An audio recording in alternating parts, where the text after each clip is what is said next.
ଆମେ ଆରମ୍ଭ କରିବା ଧ୍ୟାନ ଯୋଗ ଆତ୍ମ ସଂଯମ ପରମାତ୍ମା ପ୍ରାପ୍ତିର ପଥ। ତ କଥା ଆରମ୍ଭ କରିବା ପୂର୍ବରୁ ଆମେ ମଙ୍ଗଳାଚରଣ କରିବା। ଓମ୍ ନମୋ ଭଗବତେ ବାସୁଦେବାୟ।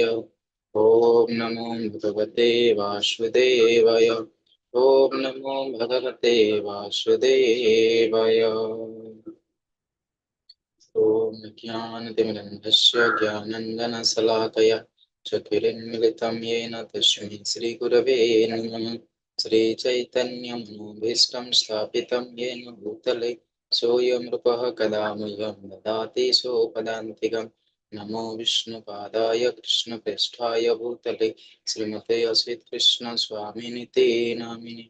नमो विष्णुपादाय कृष्णप्रेष्ठाय भूतले श्रीमते गौरगोविंद स्वामिनिते नामिने। नमो विष्णुपादाय कृष्णपृष्ठाय भूतले श्रीमते भक्तिवेदांत स्वामिनिते नामिने। नमस्ते सारस्वते देवे गौरवाणी प्रचारिणे निर्विशेष शून्यवादी पश्चात्यदेशतारिणे। वंशाकल्पतरुभ्यश्च कृपा सिन्धुभ्यैव च पतितानां पावनेभ्यो वैष्णवेभ्यो नमो नमः। नमो महावदान्याय कृष्ण प्रेम प्रदायते कृष्णाय कृष्ण चैतन्य नाम्ने गौरतिष्वे नमः। वन्देऽहं श्रीगुरु श्रीयुतपदकमलं श्रीगुरुन् वैष्णवाश्रमं श्रीरूपं साग्रजातं सहगण रघुनाथं नित्यं दशाद्वैतं सावधूतं परिजनसहितं श्रीकृष्ण चैतन्य देवं श्रीराधाकृष्णपादान् सहगण ललिता श्रीविशाखान्वितम्।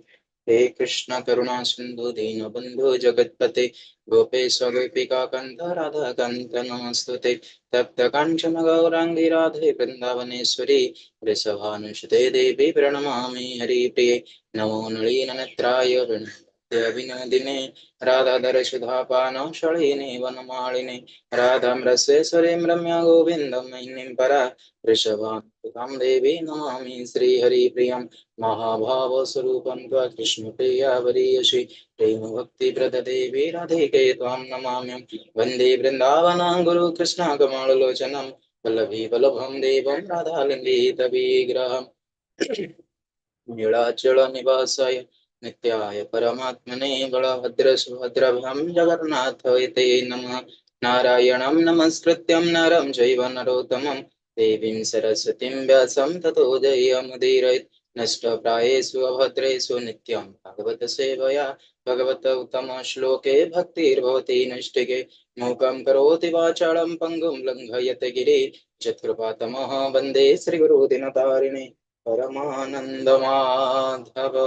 कृष्णाय वसुदेवाय हरये परमात्मने प्रणतः क्लेशनाशाय गोविन्दाय नमो नमः। कृष्णाय वसुदेवाय देवकी नंदनाय च नन्दगोपकुमाराय गोविन्दाय नमो नमः। सच्चिदानन्दरूपाय विश्वोत्पत्तेतवे तव प्रयत्नाशाय श्रीकृष्णाय वयम् सकलापं स कृष्णस्तु भगवान् स्वयम् इंद्रारिव्यकुलं लोकं मुडयन्ते जुगे जुगे। श्रीराम रामेति रामेति रमे रामे मनोरमे सहस्रनाम तत्तुल्यं राम नाम वरानने। जय श्री कृष्ण चैतन्य प्रभु नित्यानंद श्री अद्वैत गदाधर श्रीवासादि गौर वृंद। हरे कृष्णा कृष्ण कृष्ण हरे हरे हरे राम राम राम हरे हरे। हरे कृष्णा कृष्णा कृष्णा हरे हरे हरे राम राम राम हरे हरे। हरे कृष्णा कृष्णा कृष्णा हरे हरे हरे राम राम राम हरे हरे। हरे कृष्णा प्रणम समस्तम को। तो हमारे आराध्य परम गुरुदेव श्री श्रीमद् असित कृष्ण स्वामी गुरु महाराज का चरण रे कोटि प्रणति निवेदन करी हमारे समस्त दीक्षा गुरु समस्त शिक्षा गुरु एवं आध्यात्मिक कुशल प्रभुपाद उपस्थित समस्त कृष्ण कृष्ण चरण रे कोटि प्रणति निवेदन करी ଆଜିର ଏହି ଧ୍ୟାନ ଯୋଗ ଆତ୍ମସଂଯମ ପର ପ୍ରାପ୍ତିର ପଥକୁ ଆଲୋଚନା କରିବା ପାଇଁ ମୁଁ ଶ୍ରୀହରି ଭଗବାନ ଶ୍ରୀକୃଷ୍ଣ ଚନ୍ଦ୍ର ଦେବଙ୍କ ଚରଣଯୁଗଳ ଠାରେ କୃପା ଭିକ୍ଷା ପ୍ରାପ୍ତ କରିବା ଧ୍ୟାନ ଯୋଗ ଏବଂ ଆତ୍ମ ସଂଯମ ଯାହା ହଉଛି ପରମାତ୍ମା ପ୍ରାପ୍ତିର ପଥ। ତ ଶ୍ରୀମଦ୍ ଭଗବତ ଗୀତାର ଷଷ୍ଠ ଅଧ୍ୟାୟ ଧ୍ୟାନ ଯୋଗ ମାଧ୍ୟମରେ ମନୁଷ୍ୟ କିପରି ତାର ଆଧ୍ୟାତ୍ମିକ ଶୀର୍ଷରେ ପହଞ୍ଚି ପାରିବ ତାହାର ଏକ ସୁନ୍ଦର ମାର୍ଗଦର୍ଶନ ଏଠାରେ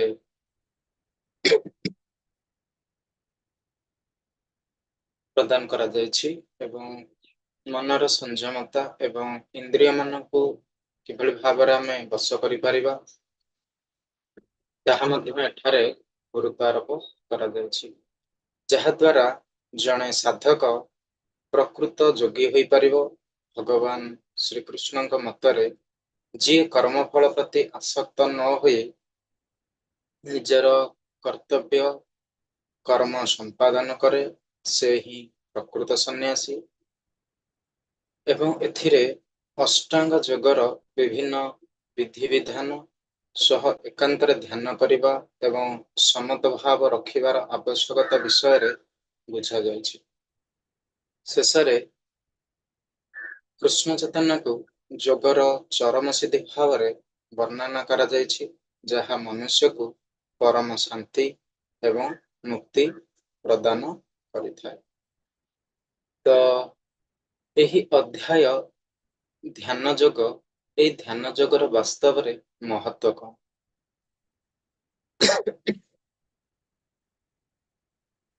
ଶ୍ରୀମଦ୍ ଭଗବତ ଗୀତାର ଏହି ଯୋଉ ଷଷ୍ଠ ଅଧ୍ୟାୟ ଧ୍ୟାନ ଯୋଗ ମନୁଷ୍ୟର ମନକୁ ନିୟନ୍ତ୍ରଣ କରି ପରମାତ୍ମାଙ୍କ ସହ ଯୋଗ ଏବଂ ସଂଯୋଗ ସ୍ଥାପନ କରିବାର ମାର୍ଗ ଏବଂ ଏହାର ବିଶେଷ ମହତ୍ଵ ବର୍ଣ୍ଣନା କରାଯାଇଛି। ଏହାର ପ୍ରମୁଖ ମହତ୍ଵ ଗୁଡ଼ିକ ହେଲା ପ୍ରଥମେ ମନର ସଂଯମ ଏବଂ ନିୟନ୍ତ୍ରଣ। ଯଦି ଏହି ଅଧ୍ୟାୟରେ ଆମେ ଆଲୋଚନା କରିବା ବା ଏହି ଅଧ୍ୟାୟକୁ ଆମେ ପ୍ରବେଶ କରିବା, ବହୁତ ଶ୍ଲୋକ ମାନଙ୍କରେ ଦେଖିବା ପୂର୍ବ ଅଧ୍ୟାୟରେ ବି ଆମେ ମନର ନିୟନ୍ତ୍ରଣ କଥା ପଢିଥିଲେ ଏବଂ ଏହି ଅଧ୍ୟାୟରେ ବି ମଧ୍ୟ ଭଗବାନ ଅର୍ଜୁନକୁ ସେହି ମନର ନିୟନ୍ତ୍ରଣ କଥା ମଧ୍ୟ କହିବେ। ଯୋଉ ନିଜର ମନ ମଣିଷର ସବୁଠାରୁ ବଡ଼ ବନ୍ଧୁ ହୋଇଛି ଏବଂ ବହୁତ ବଡ଼ ଶତ୍ରୁ ମଧ୍ୟ ହୋଇଛି। ଯିଏ ନିଜ ମନକୁ ଜୟ କରିପାରେ ମନ ତାର ପରମ ବନ୍ଧୁ ହୋଇଯାଏ, କିନ୍ତୁ ଯିଏ ଏହାକୁ ନିୟନ୍ତ୍ରଣ କରିପାରେ ନାହିଁ ତାର ମନ ଏକ ସାଂଘାତିକ ଶତ୍ରୁ ଭଳି କାର୍ଯ୍ୟ କରେ। ତେଣୁ ମାନବ ଜୀବନର ଯେଉଁ ଉଦ୍ଦେଶ୍ୟ ସାଧନ ନିମିତ୍ତ ଏହି ଅଶାନ୍ତ ମନ ଏବଂ ଇନ୍ଦ୍ରିୟ ଗୁଡ଼ିକୁ ସଂଯତ କରିବା ଅତ୍ୟନ୍ତ ଆବଶ୍ୟକ। ତେଣୁ ଏଥିପାଇଁ ଆମକୁ କଣ କରିବାକୁ ପଡ଼ିବ ନା ଅଭ୍ୟାସ କରିବାକୁ ପଡ଼ିବ ଏବଂ ବୈରାଗ୍ୟ ଆଣିବାକୁ ପଡ଼ିବ। ଅର୍ଜୁନ ଭଗବାନଙ୍କୁ ପ୍ରଶ୍ନ କରିଥିଲେ ଯେ ମନ ବହୁତ ହଉଛି ବଡ଼ ଚଞ୍ଚଳ ଅସ୍ଥିର, ଆଉ ବାୟୁକୁ ତ ମୁଁ ରୋକି ପାରିବି କିନ୍ତୁ ଏହି ମନକୁ ନିୟନ୍ତ୍ରଣ କରି ପାରୁନି, ତେଣୁ ଏହାକୁ ମୁଁ କିଭଳି ଭାବରେ ନିୟନ୍ତ୍ରଣ କରିପାରିବି? ଏହାର ଉତ୍ତରରେ ଭଗବାନ ସ୍ପଷ୍ଟ କରିଥିଲେ ଯେ ଚଞ୍ଚଳ ମନକୁ ବଶ କରିବା ତ କଠିନ ନିଶ୍ଚୟ, କିନ୍ତୁ ନିରନ୍ତର ଅଭ୍ୟାସ ଆଉ ବୈରାଗ୍ୟ ବଳରେ ହିଁ ଆମେ କଣ କରିପାରିବା ଏହି ମନକୁ ଆମେ ସମ୍ପୂର୍ଣ୍ଣ ଭାବରେ ନିୟନ୍ତ୍ରଣ କରିପାରିବା। ତେଣୁ ଏଥିପାଇଁ ଆମକୁ ସନ୍ତୁଳିତ ଜୀବନ ଶୈଳୀ ବା ଯୁକ୍ତାହାର ବିହାର ମଧ୍ୟ କରିବାକୁ ପଡ଼ିବ। ଯେମିତିକି ଧ୍ୟାନ ଯୋଗରେ ସିଦ୍ଧି ଲାଭ କରିବା ପାଇଁ ସବୁ କ୍ଷେତ୍ରରେ ସନ୍ତୁଳିତ ଆଚରଣ ଆବଶ୍ୟକ ହିଁ ନିହାତି ଦରକାର ବା ଜରୁରୀ। ଯିଏ ଅତ୍ୟଧିକ ଭୋଜନ କରେ କିମ୍ବା ଆଦୌ ଭୋଜନ କରେ ନାହିଁ କିମ୍ବା ଯିଏ ଅତ୍ୟଧିକ ଶୟନ କରେ କିମ୍ବା ସର୍ବଦା ଜାଗ୍ରତ ରହେ ସେ କଦାପି ଯୋଗୀ ହୋଇପାରିବ ନାହିଁ। ସଠିକ ପରିମାଣରେ ଆମେ ଆହାର, ନିଦ୍ରା, ଜାଗରଣ ଏବଂ କର୍ମ ସମ୍ପାଦନ କରୁଥିବା ବ୍ୟକ୍ତି ହିଁ ଯୋଗର ଅଭ୍ୟାସ ଦ୍ୱାରା ସମସ୍ତ ଭୌତିକ ଦୁଃଖ କଷ୍ଟରୁ ଆମେ ମୁକ୍ତ ହୋଇପାରିବା। ତେଣୁ ସେଥିପାଇଁ ଧ୍ୟାନର ଉପଯୁକ୍ତ ପଦ୍ଧତି ରହିଛି, ଯେମିତିକି ଆମେ ଏକାଗ୍ରତାର प्रक्रिया को बुझाई भगवान कहते जे जोगी गोटे पवित्र स्थान को जीव बा एकांत स्थान रे बसिबो कुशघास हो किंबा उच्च आसन रे बसिबो मूर्खचम पकाई से आसन ग्रहण करिवो एवं ध्यान काल रे से शरीर मस्तक को सीधा रखिवो एवं अग्रभाग को दृढ़ निविष्ट करिके एभଳି भाव से ध्यान उपयुक्त पद्धति अवलंबन करिवो। तापर भगवान ताकू सर्वश्रेष्ठ योगी किए कहिबे काली भी मध्य आमे आलोचना करथिलु जो व्यक्ति सर्वदा पूर्ण श्रद्धा विश्वास सहित निजर अंतरात्मा रे भगवान श्रीकृष्ण को स्मरण करती सेवा करती से ही वास्तव में सर्वोत्तम योगी हो पारती। तेणु यही भाव में षष्ठ अध्याय आम जब आलोचना करवा महत्तार कौन ना केवल मनुष्य को जागतिकतार जो कामना आ विषय बासना दूरे नहीं मनर शांति प्रदान करिवो एवं परम आनंद एवं ईश्वरीय चेतना आड़ को अग्रसर कराए। तेणु यही भाव में भगवान संपूर्ण भाव में यही अध्याय ध्यान जोगर महत्व वर्णना करछन्ति। तबे आमे श्लोक 1 नबा श्लोक 1 देखिबा कोन ध्यान जोग श्री भगवान उवाच अनाश्रित कर्म फलम कार्य कर्म करोति च स सन्यासी च जोगिं च न निरग्नि न चाक्रिय। तो भगवान कहले अनुवाद रे जे तार कर्मफल प्रति अनासक्त एवं जे तार कर्तव्य कर्म करे से होची सन्यासी अटे एवं प्रकृत रे जने जोगी अटे से निजर कर्तव्य कर्म जे निरग्नि अटे एवं किंबा कर्तव्य कर्म करे नहीं से सन्यासी नुहे किंबा जोगी नुहे। तो एथिरे आमे देखिबा जे भगवान कहिले जे जो व्यक्ति निजर कर्मफल प्रति अनासक्त रही निजर कर्तव्य कर्म करे से ही प्रकृत रे जणे सन्यासी एवं से ही जणे वास्तव जोगी अटे। अपर पक्षर जदि आमे आलोचना करबा जो व्यक्ति केवल निरग्नि होइछि किंबा निजर कर्तव्य कर्म करुना से कदापि सन्यासी होई परिबो नहीं कि जोगी होई परिबो ना। तेणु यही श्लोकर भावार्थ को जदि आमे जिबा देखिबा प्रत्येक व्यक्ति साधारणतः किछि ना किछि स्वार्थ सिद्धि किंबा निजर परिवार पोषण ପାଇଁ कर्म करନ୍ତି एवं बिना स्वार्थ रे केही मध्य कर्म करନ୍ତି ना। किंतु कृष्ण चेतनार कर्म फल भोग करिवार कामना न रखी कर्म करिबा हेउछि प्रकृत कर्म। तेबे प्रत्येक जीव होउछन्ति भगवानकर अंश विशेष। तेणु कृष्ण चेतनार कर्म करिवा प्रत्येक जीवर कर्तव्य अटे। जेपरि शरीरर विभिन्न अंग प्रत्यंग निज निजर व्यक्तिगत तृप्ति पाई नुहे बरं समग्र शरीरर संतोष पाई कर्म करती ठीक सही परी जो व्यक्ति निजर व्यक्तिगत संतोष पाई कर्म न करे सही परमेश्वरंकर संतोष विधान निमित्त कर्म करती से प्रकृत रे जणे सन्यासी बा जोगी अटंती। तेणु केतेक तथाकथित मध्य सन्यासी रहिछन्ति सेमाने भाबन्ति जे सेमाने समस्त कर्मरु मुक्त हो जाइछन्ति। सेमाने विभिन्न प्रकार अग्निहोत्र यज्ञ कर्म बंद कर दियन्ति किंतु प्रकृत रे सेमानंक हृदय रे विभिन्न प्रकार स्वार्थ सिद्धि पाई कामना रहिछि। तेणु एही श्लोकर मूल शिक्षा कौन ना जीए निज स्वार्थ साधन इच्छा को संपूर्ण त्याग करी केवल सही परमेश्वर पर संतोष पाई कार्य करती से ही वास्तव रे श्रेष्ठ जोगी। जो भली भाव रे श्री चैतन्य महाप्रभु निज प्रार्थना रे न धनम न जनम न सुंदरीम जो भली भाव रे आलोकपात करिछन्ति जे कौन ना कौनसी धन कौनसी जन बा कौनसी सुंदर स्त्री रो कामना न करी केवल भगवानकर अहेतुकी भक्ति बा सेवा कामना करिवार उदाहरण देइछन्ति। तेबे 2 नंबर श्लोक रे देखिबा जम संन्यासम इति प्राहुर्योगम च विधि पांडव न ह्य संत संकल्प योगी भवति कश्चन। तो श्लोकर अनुवाद श्रीकृष्ण अर्जुन को कहिसंति जे जहाकु संन्यास कहा जाए ताहा ही जोग कहा जाए। जोगर प्रकृत अर्थ हेउछि भगवान सह युक्त हेबा एवं जे पर्यंत जने व्यक्ति निजर इंद्रिय सुख भोग कामना को त्याग न करे से कदापि एक योगी होई परिबो ना। तेबे भावार्थरे आमे देखिबा केते गोटे पॉइंट देखिबा कोन कोन ना जीवर प्रकृत स्थिति और समस्या। द्वितीय देखिबा इंद्रिय संयम एवं तार कामना को त्याग। तृतीय देखिबा कृष्ण चेतनार श्रेष्ठत्व। चतुर्थरे ईश्वरंकर संतोष विधान।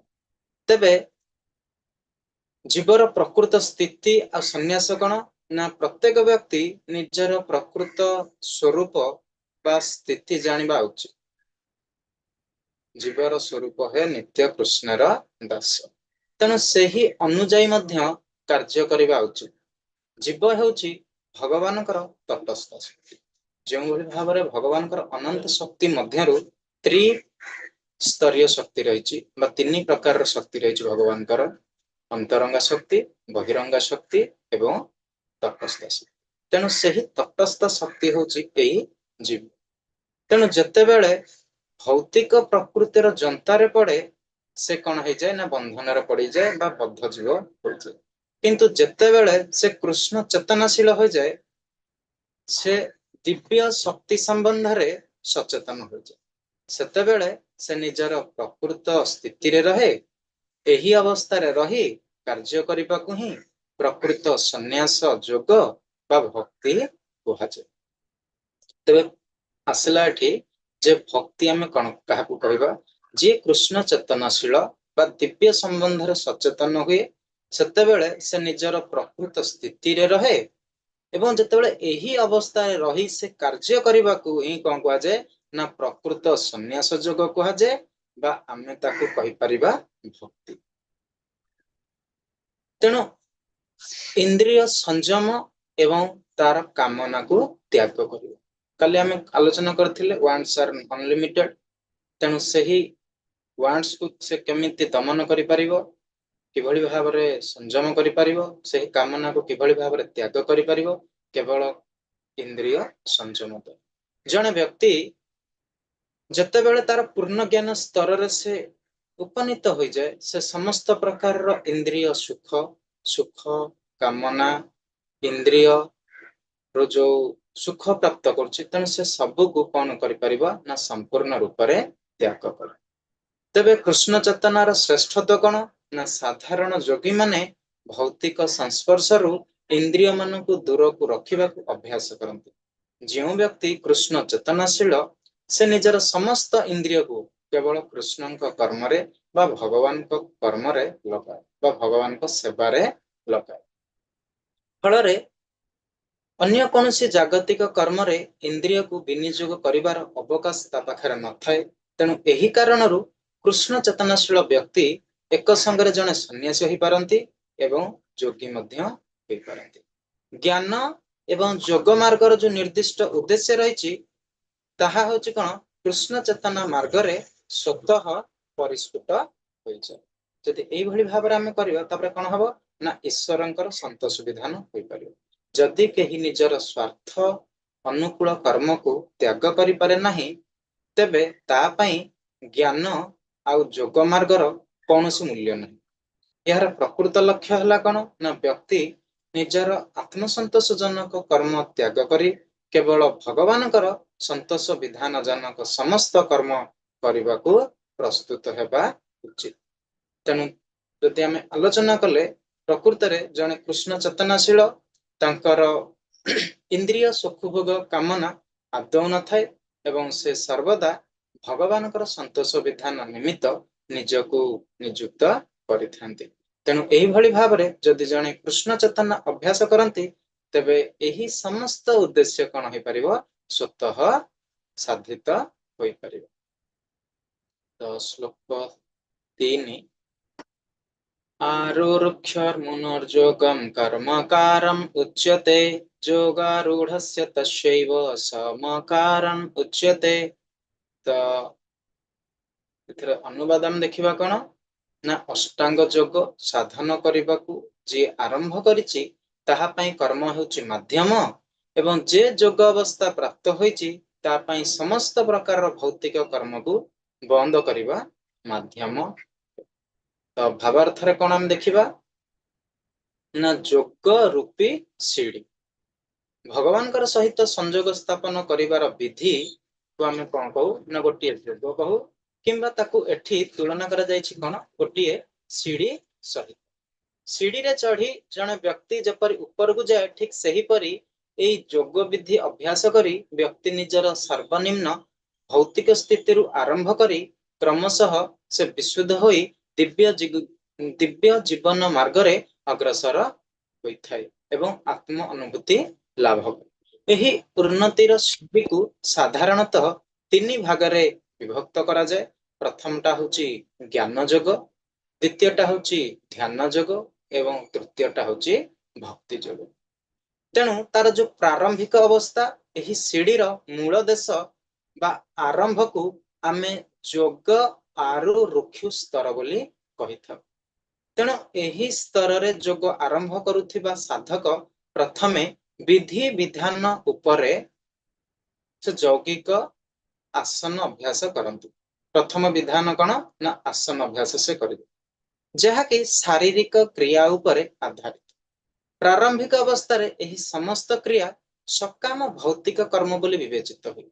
एही क्रिया गुड़िकर मुख्य उद्देश्य हला निजर इंद्रिय गुड़ी को संयम करिबा एवं मानसिक समता प्राप्त करवा।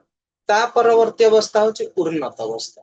प्रथमटा हला प्राथमिक अवस्था, द्वितीयटा हला कण उन्नत अवस्था। जो प्राथमिक अवस्था आमे सेटा को पढ़िले कण योगारूढ़ एवं जो उन्नत अवस्था पढ़िबा सेटा कण ना योगारूढ़ अवस्था। तेणु दीटा को भलर से ध्यान रे सुनंतु। गोटे होची योगारूढ़ आ गोटे होची योगारूढ़। तो सीढ़ीर सर्वोच्च प्रदेश को योगा आरूढ़ स्तर बोली कहा जाए। जेतेबेले व्यक्ति अभ्यास बल रे सफलतार सह ध्यान अवस्था प्राप्त हो जाए सेतेबेले तार समस्त विक्षिप्त मानसिक क्रिया एवं समस्त प्रकार भौतिक कर्म संपूर्ण रूपे बंद हो जाए। तेबे कृष्ण चेतनार श्रेष्ठता मध्य आसीबो। एक कृष्ण चेतनशील व्यक्ति निजर साधनार प्रारंभ रही ध्यान अवस्था रे रहिଥାଏ। कारण से सर्वदा भगवान श्रीकृष्ण को ही मन मन रे चिंता करे।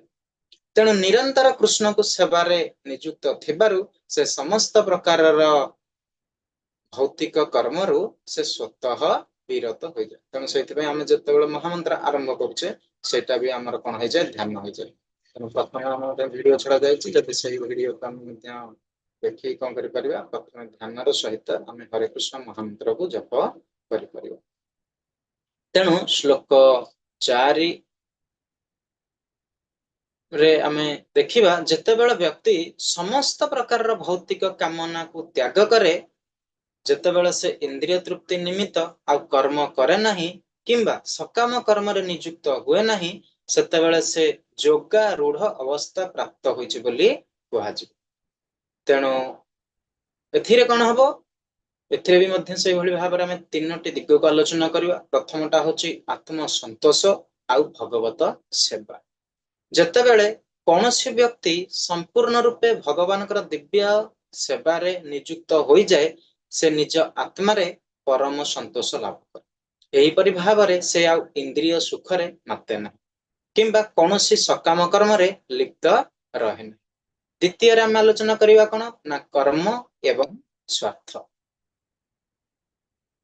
वास्तव रे कौनसी व्यक्ति कर्म को संपूर्ण त्याग करी कदापि रही परिबो नहीं।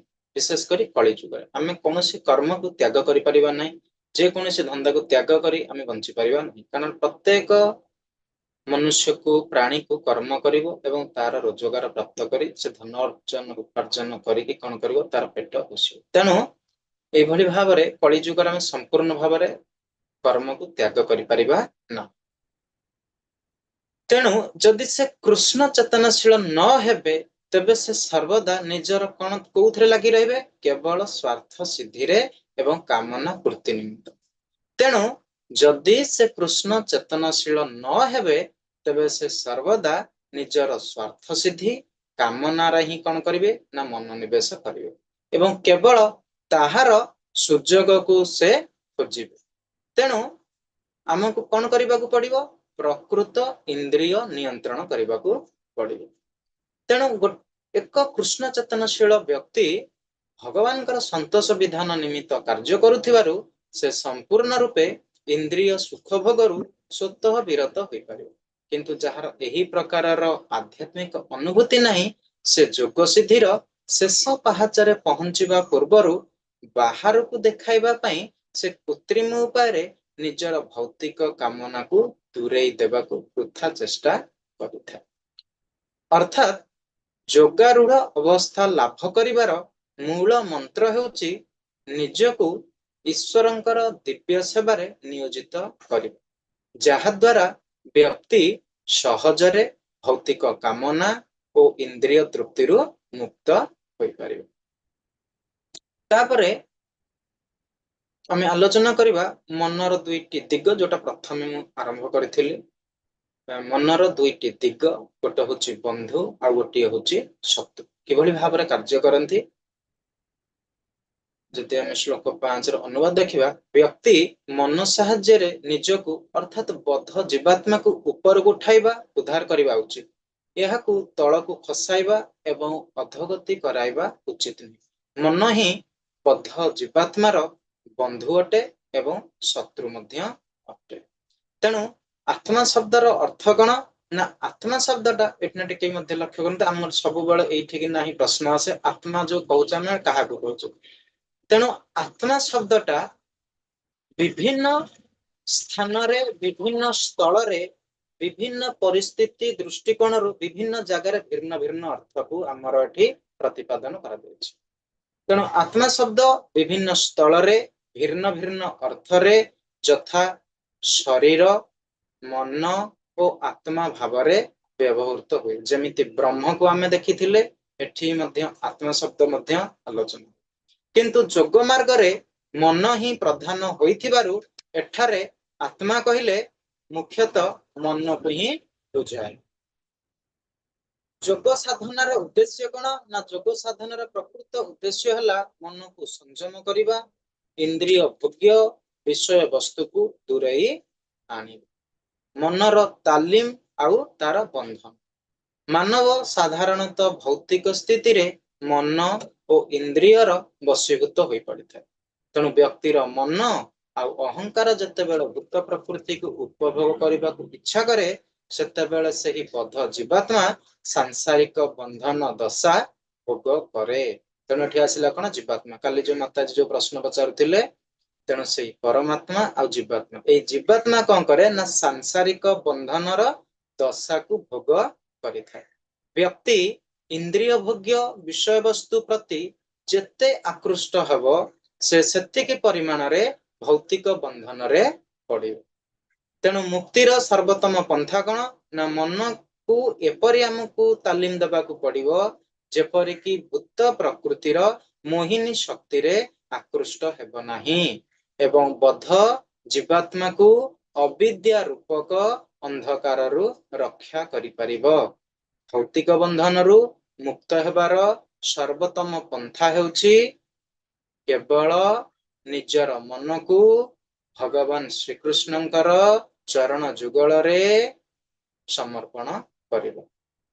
तेणु गोटे कार्य आम पई सर्वोत्तम पंथा सर्वोत्तम मार्ग निजको कौन करिबा ना भगवान को ठारे शरणागति नबा, निजर मन को भगवान कृष्ण को ठारे लगाइबा।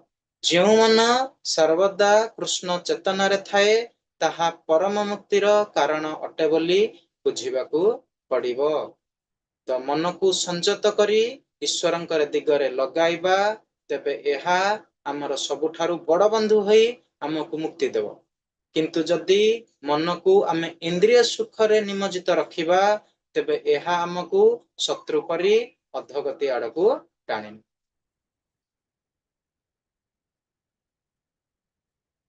तापरे श्लोक 6 देखिबा।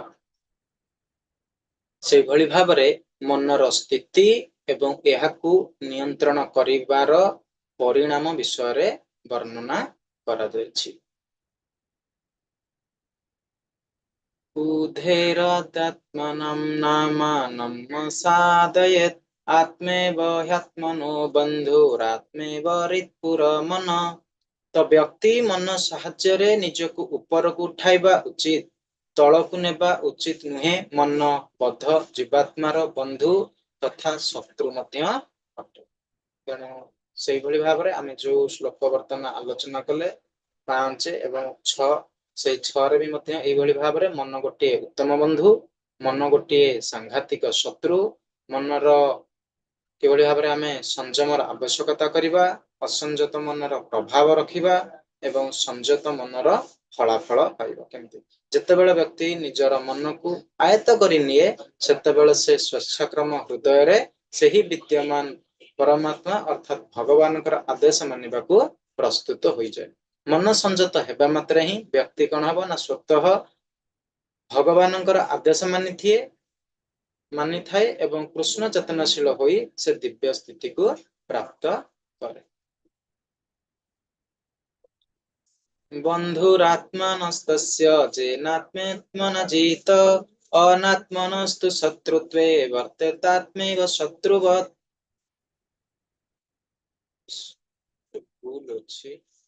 श्लोक जे मन को जय करिछि ता पक्षरे मन होछि उत्तम बंधु, किंतु जे एहा करि न पारिछि ता पक्षरे सेही मन एक सांघातिक शत्रु। तेणु जे मन को जय करि परिला ता पक्षरे मन होछि गोटे कोन उत्तम बंधु, जे मन को जय न करि परला ता पई मन हेई गला गोटे कोन सांघातिक शत्रु।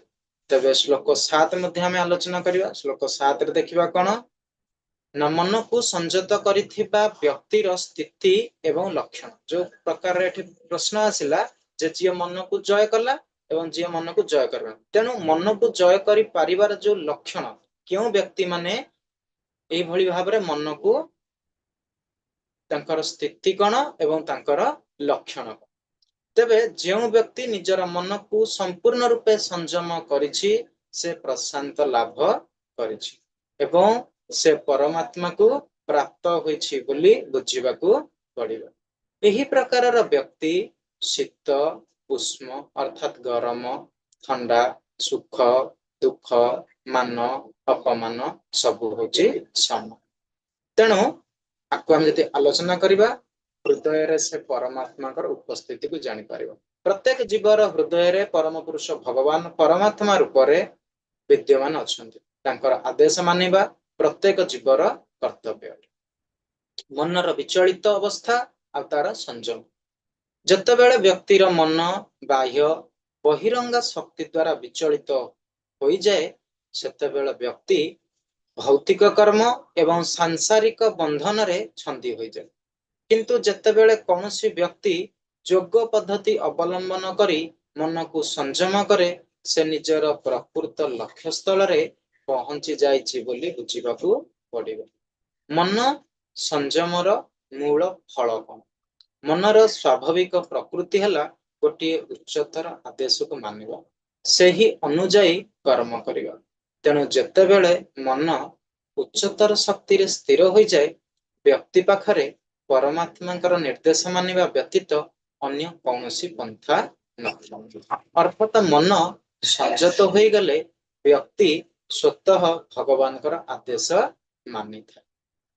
तेणु आमको कौन करने को पड़ो उच्चतर शक्ति को मानवा उच्चतर आदेश को मान जमीक आम हरे कृष्ण महामंत्र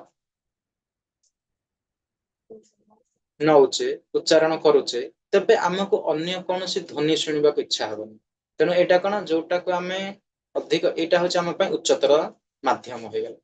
किंतु पूर्व काल आम कौन करुले विभिन्न प्रकार म्यूजिक शुणुले सीरियल देखुले। तेणु आज आम कौन करुचे जो भली भाव क्लास करुचे जो भली भाव मंदिर मंगल आरती जॉइन करुचे। तेणु यही भली भाव जितेबाला आम मन को नियंत्रण करबा पई उच्चतर स्थान को उच्चतर आदेश को मानिबा तेबे मन तार से उच्चतर शक्ति रे स्थिर हेबो व्यक्ति पाखरे से परमात्मा निर्देश को मानिबो एवं एही पंथा ही कौन करिवो ना हम मन को संयत करिवो तेणु समाधि अवस्था कौन जितेबाला व्यक्ति कृष्ण चेतनशील हो जाए से सांगे सांगे एक दिव्य स्थिति को प्राप्त हुए यही दिव्य स्थिति रे रहिबा द्वारा से भौतिक स्थितिर समस्त द्वंद्व भाव अर्थात शीत हो उष्म हो सुख हो दुख हो ये सब सहजरे सही प्रत्येक मनुष्य को आसीबो सुख आसीबो दुख आसीबो शीत आसीबो उष्म आसीबो किंतु सुख बेले तो आम भलरे सुखरे रही गले किंतु दुख आसला बेले काली जमी कहते तेणु यही भली भाव एमाने कौन होती ना समाधि अवस्था आसती कौन सी द्वंद्व एमानकर न थाए तेणु द्वंद्व रु एमाने मुक्ति रहते तेणु यही कौन सी कारणवशतः एमाने कौन सी थे प्रभावित हुअन्ति नाही एमाने निर्विकार अवस्था रे रह तेणु यही निर्विकार अवस्था ही होउछि कोन वास्तव समाधि अवस्था तेणु आप यदि संक्षेप आलोचना करबा जी निजर मन को आयत्त करि नैछि से समस्त सांसारिक द्वंद्वर ऊर्ध्व को उठी सर्वदा शांति अनुभव कर एवं परमात्मा सह स्थिर होई संजोग रे रहि जाय तबे श्लोक 8 रे हमें देखिबा कोन ना जणे आत्मज्ञानी बा प्रकृत योगींकर विशेषता कोन एवं तांकर दृष्टिकोण मध्य वर्णना करा जायछि तेणु चित्तात्मना प्रशान्तस्य परमात्मा समाहित शीतोष्म सुख दुखेषु तथा मान अपमानयोः तो अनुवाद जे मन संयम करिछि जे प्रशांत भाव लाभ करिछि तेणु से परमात्मा को प्राप्त होइछि बोली बुझिबाकू हेबो ए प्रकार व्यक्ति पक्षरे शीत उष्म सुख दुख मान अपमान सब होछि सम तेणु श्लोक 7 देखिले श्लोक 7 परवर्ती अवस्था कौन से कहले ना आत्मज्ञानी आउ प्रकृत योगींकर विशेषता तबे श्लोक 8 रे कौन रहिला ना ज्ञान विज्ञान तृप्तात्मा कूटस्थ बीजिन्द्रिय युक्त इत्युच्यते योगी समालोकस्म कांचना तो श्लोक 7 परवर्ती अवस्था हूँ कौन श्लोक 8 जमीती कि आम आलोचना कले जिते बेले व्यक्ति तार आहूत ज्ञान तथा अनैतिक ज्ञान बल संपूर्ण रूपे आत्मसंतोष लाभ करे सेतेबेले से आत्मज्ञानी अर्थात आत्मज्ञान बा आत्म अनुभूति लब्ध ज्ञान रे स्थिर होइथिबा व्यक्ति एवं योगी बोली कहुए ए प्रकार व्यक्ति सर्वदा दिव्य स्तर रे थांती आत्मजीत होई थांती संयत इंद्रिय होई थांती से टेका हो पत्थर हो सुना सब पदार्थ को से समान दृष्टि रे देखते तेणु जो श्लोक 7 रे आमे आलोचना करथिले सेही श्लोक 7 रो एटा होछि कोन सेही शीत उष्म सुख मान अपमान एवं सम दृष्टि तेणु सेही सम दृष्टि को आमे देखिबा पई हेले आमे श्लोक 8 रो अनुवाद को देखिले एवं तापर आमे देखिबा कोन तार भावार्थ रे कोन अछि ना पुस्तक ज्ञान एवं तार अनुभूत ज्ञान शास्त्र रु केवल पोथीगत विद्या बा भौतिक पांडित्य लाभ करी केही कृष्ण चेतनाशील होई परिबे नाही जे पर्यंत व्यक्ति निजे सही ज्ञान को जीवन रे अनुभव न करिसंती भगवत अनुभूति लाभ न करिसंती से पर्यंत सही शुष्क पुस्तक ज्ञान रो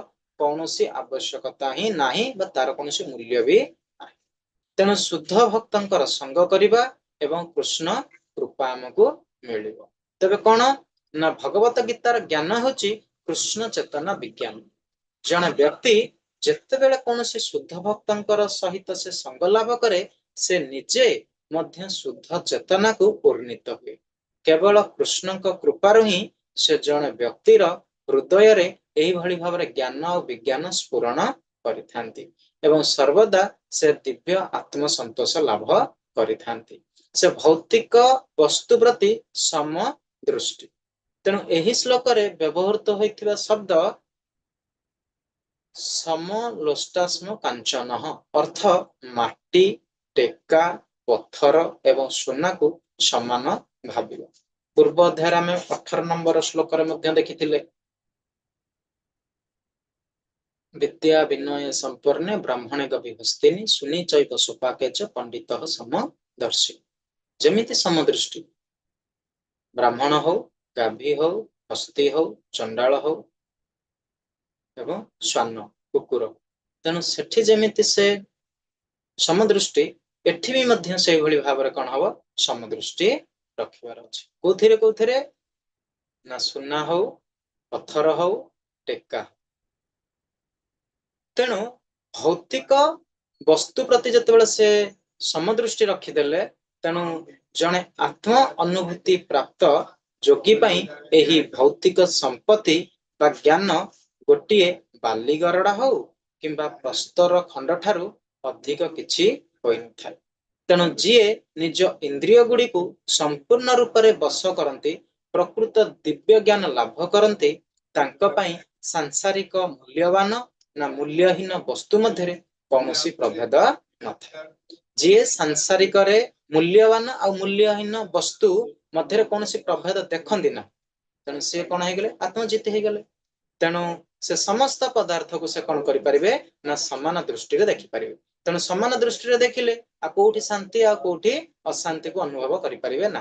तेणु से समस्त पदार्थ को समान दृष्टि देखि परम शांति प्राप्त करती एवं आत्म तृप्ति मध्य करती। तो श्लोक 9 देखिबा जणे उन्नत दिव्य चेतना प्राप्त योगींकर समदर्शिता एवं सम बुद्धि विषय वर्णना करा जायछि। जो व्यक्ति समस्त मंगलकांक्षी बंधु आत्मीय स्वजन शत्रु मित्र ईर्षाणु पुण्यकर्मी साधु पापी उदासीन अर्थात शत्रु मित्र एवं मध्यस्थ यदि समस्त को से समान दृष्टि देखे समस्त प्रति समभावापूर्ण हुए से दिव्य चेतना लाभ दिगरे अधिक उन्नत करिछु बोली बुझिबाकू पड़िबो। तो समान दृष्टि भंगी अर्थात सम बुद्धि।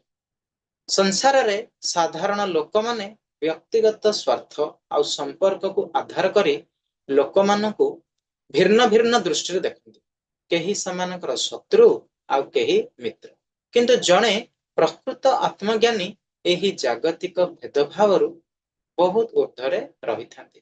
से काहाकू निजर शत्रु बोली मन करती नहीं कि काहाकू निजर मित्र बोली मन करती नहीं। तेणु तांकर दिव्य स्थितिर परिचय आसे जेमिति कि आमे 8 अध्याय जोटा आमे पढुथिले सेटा। तेणु चेतनशील मनुष्य मानक प्रति संपूर्ण समभाव पोषण करती। से जणे महापापी किंबा महान साधु समस्त को एक स्तर बोली विचार करती।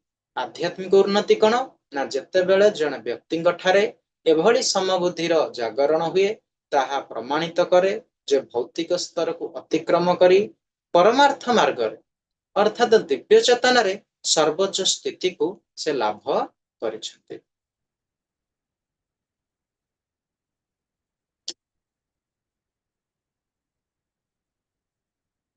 श्लोक 10 जोगी जुंजित सतात्मान रहसी स्थित एकाकी जत चित्तात्मा निराशीर परिग्रह।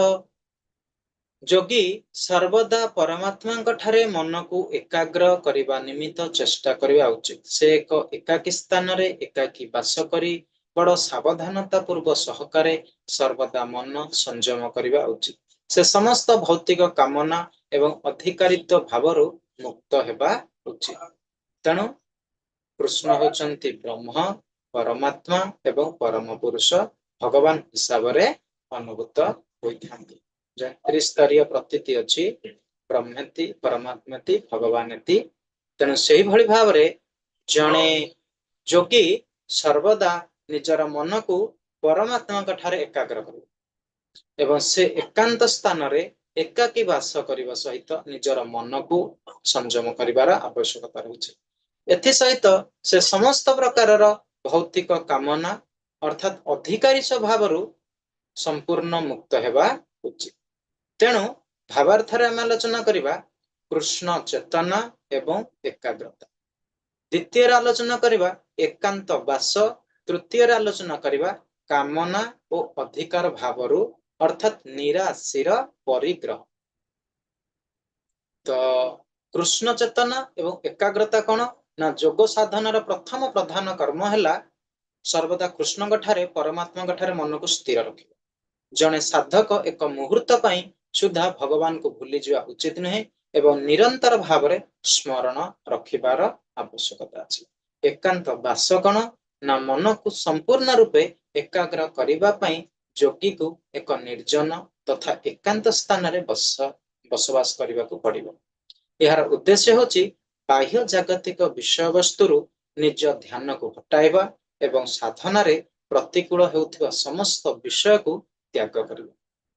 तृतीय आम आलोचना करबा कोन ना कामना और तार अधिकार यही भावरु मुक्ति रहिबो।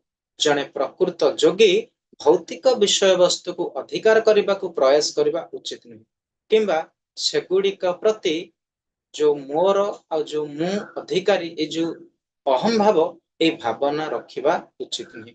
यही अधिकारी स्वभाव को त्याग करने साधना पथरे निहाती आवश्यक एवं एई दिगरे जदि जने दृढ़ निश्चय हो जाए तार से यही प्रकार भावर अर्थात निराशीर परिग्रह बोली हो जाए। तेणु आम जब संक्षेप आलोचना करवा जीए निजर आसक्ति त्याग करी एकांत एकाकी निज इंद्रिय एवं मन को संयम करती एवं बिना कौनसी जागतिक लालसारे निरंतर भगवत ध्यान करती से ही जोग मार्ग रे प्रकृत सफलता को हासिल करि पारती। तेणु यार परे कौन आसीबो ना जोगर अभ्यास निमित्त व्यक्ति को एकांत स्थान को जीवा पड़िबो। सेठारे भूमि उपरे कुश घास बिछाई कोमल वस्त्र मुर्ग चर्म रे आवृत करने को पड़िबो। आसनटी अति उच्च थिबो किंबा नीच होई नथिबो। यह गोटे पवित्र स्थान रे स्थापित होइथिबो। जोगी सही स्थान रे स्थिर भाव रे उपवेशन करिवो एवं ताहा परे से तार मन आउ इंद्रिय गुड़ी को संयम करिवो एवं हृदय को विशुद्ध करी मन को एकाग्र करी सही जोग अभ्यास करिवो। तेणु एही जो पवित्र स्थान रो महत्व कोन ना पवित्र स्थान कहिले मुख्यतः तीर्थ स्थान मान को बुझाए। जमिति कि प्रयाग हो मथुरा हो वृंदावन हो हरिद्वार हो ऋषिकेश हो मायापुर हो किंबा आमर नीलाचल धाम पुरुषोत्तम क्षेत्र पुरी हो। तेणु यही भली भाव रे सेमाने जाके सेठी कौन करें अभ्यास जोठारे गंगा नदी हो जमुना नदी हो ये भाव में जमीक राधा कुंड श्याम कुंड सेठी आम कौन कर मन को निजर निविष्ट करने पवित्र स्थान को खोज। तेणु आधुनिक सहर रे जोग साधनार असंभवता जो सहर मानक आम खोजा ना एवं आजिकल जो भली भाव जो जोग संघ करा जाउछि जिम सेंटर खोला जाइछि विभिन्न प्रकार जोग सेंटर खोला जाइछि से जोग स्थान को आम गले एभली भाव मन को संयत करि ना। तेणु मन संयमर अपरिहार्यता कौन ना जे व्यक्ति निजर मन को संपूर्ण स्थिर बा संयत करना से कदापि ध्यान जगरे सफल हो पारिबो नाही। बाह्य आडंबर पूर्ण भाव में से कौन कर जिम सेंटर को जाई परिबो जोग अभ्यास जोग सेंटर को जाई परिबो जोग करिवे किंतु मन को स्थिर करि परिबे नाही। तेणु कली जुगर सर्वोत्तम जोग पंथा कौन ना यह जेहेतु आम कली जुगरे लोक माने अल्प आयुष आध्यात्मिक साधना दिगरे से अनाग्रही एवं सर्वदा दुखता पर पीड़ित। तेणु यही कठिन ध्यान जोग पद्धति आम पालन करा कौ जुगरे थिला ना सत्य जुग तापर आसिला तृतीय जुगरे कौन कले ना यज्ञ कले द्वापर जुगरे कौन कले अर्चन कले। सेतेबेले लोक माने हजार हजार 10,000 20,000 60,000 लक्ष लक्ष वर्ष तपस्या करि पारथि। आमर कली जुगरे बयस तो 100 रु कम तबे आमे किभली भाव रे ध्यान करि परिबा। तेणु एथिपाई थरे कौन है नारदंक मनरे प्रश्न आसिला ब्रह्मा निकट को गले। तेणु से कली संतरण उपनिषद हो किंबा बृहत नारदीय पुराण हो से उल्लेख कला गला कौन ना कली जुगरे मुक्ति निमित्त केवल गोटे मात्र सहज आउ श्रेष्ठ मार्ग होउची कौन सेही भगवानकर दिव्य नाम कीर्तन करिबा बा हरि नाम कीर्तन करिबा। शास्त्र कौन कहे ना हरेर हरेर नाम केवल कलो नास्तेव नास्तेव नास्तेव गति अन्यथा। तेणु एही कली जुगरे भगवानकर नाम संकीर्तन बिना मुक्तिर अन्य कौनसी विकल्प नाही। तेणु ध्यान जोगर कठोर नियम अपेक्षा एही भक्तिपूर्ण हरिनाम कीर्तन आधुनिक मानव समाज ପାଇଁ सर्वोत्तम पद्धति अटे। तापरे एही जोग अभ्यास करुथिया व्यक्ति निजर केमती कौन करिवो जो ध्यान जोगर जो प्रणाली अछि से ध्यान जोगर प्रणाली आमे केमती अवलंबन करिबा ना जोग अभ्यास करुथिया व्यक्ति निजर शरीर बेक एवं तार मुंड को कौन करिवो ना सीधा रखिवो सड़क रखिवो दृष्टि को अन्य कौनसी आड़े पकाइबो ना नाकर अग्रभाग को स्थिर रखिवो एवं व्यक्ति सब बेले भय शून्य हो जंगल को जाके बसिबो बाघ खाइबा ପାଇଁ चिंता करिवो जदि मन रे आसीबो आमे तपस्या करि परिबा तेणु जोग अभ्यास सेमती घरे बसिता से चिंता करिया मते कि आसी माइलानी कि कोन कला तेणु जत्ते बेले आमे भय शून्य हेई परिबा सेते बेले हमर मन कोन हेई परिबो प्रशांत हबो एवं मन रे कठोर ब्रह्मचर्य व्रत मध्य पालन करिबा ପାଇଁ आसी तेणु निजर मन को आमे नियंत्रण करिबा हृदय रे भगवान श्री कृष्ण को ध्यान करिबा एवं निजर अंतिम लक्ष्य पाखरे पहुंची पारिबा तेणु जोगर अंतिम लक्ष्य कौन ना प्रत्येक जीव हृदय रे भगवान परमात्मा अर्थात सकल देहे नारायण रूप रे विद्यमान छथि जोग साधनार एकमात्र प्रकृत उद्देश्य होची निज हृदय रे थिबा सेही नारायण को बा भगवान विष्णुंकर मूर्ति बा सेही परमात्मा को अनुभव करिबा एवं तांकर दर्शन लाभ करिबा जे एहा को छाड़ी कौनसी भौतिक उद्देश्य रे जोग करिबो बोली भाबे से केवल निजर समय को नष्ट करे बोली बुझिबाकू हेबो तेबे ब्रह्मचर्य व्रतर पालन कौन ना हृदय रे भगवान को अनुभव करने हेले व्यक्ति को इंद्रिय सुख एवं समस्त प्रकार संभोग अर्थात जौन सुख अर्थात मैथुन यही संपूर्ण दूरे रहा उचित तेणु कठोर ब्रह्मचर्य व्रत पालन करने को पड़ो निज गृह रही विषय भोगरे माती केही भी कदापि जोगी होई परिबे ना एथिपाई पूर्व काल रे हमर पिल्ला मानकु छोट समय कौन करा जाउथिला ना गुरुकुल मानकु पठाई दिया जाउथिला सेठारे से माने एही ब्रह्मचर्य पालन करुथिले ब्रह्मचर्य तापर आसी जाए ग्राह्यस्थ एवं तापर आसी जाए वानप्रस्थ एवं तापर सन्यास किंतु आजिकल जो आधुनिक जुगरे ना आमे केही गुरुकुल को गले आमे न्यू मॉडर्न स्कूल को गले विभिन्न प्रकार ब्रह्मचर्य व्रत पालन करे आमे विभिन्न प्रकार कलुषित कलमश हो गले तेणु यही जो निर्भीकता रहिला आ जो भय शून्य स्थिति रहिला जोगी निज साधना रे भय शून्य एवं निर्भीक हवा आवश्यक केवल जने कृष्ण चेतनाशील व्यक्ति ही प्रकृत रे निर्भीक हो पारिबो कारण जेपर्यंत व्यक्ति भगवान का सह तार शाश्वत संपर्क न बुझीची से भौतिक स्थिति रे थाई सर्वदा भयभीत होई रही था तेणु आपको जदि आमे संक्षेप रे देखिबा से कौन करिवो ना शरीर को स्थिर रखिबो ब्रह्मचर्य पालन पूर्वक बाह्य जगतरु विषयरु मन को हटाइबो एवं निज हृदय रे केवल भगवान को ध्यान करबा ही प्रकृत ध्यान जगर विधि अटे तो श्लोक 15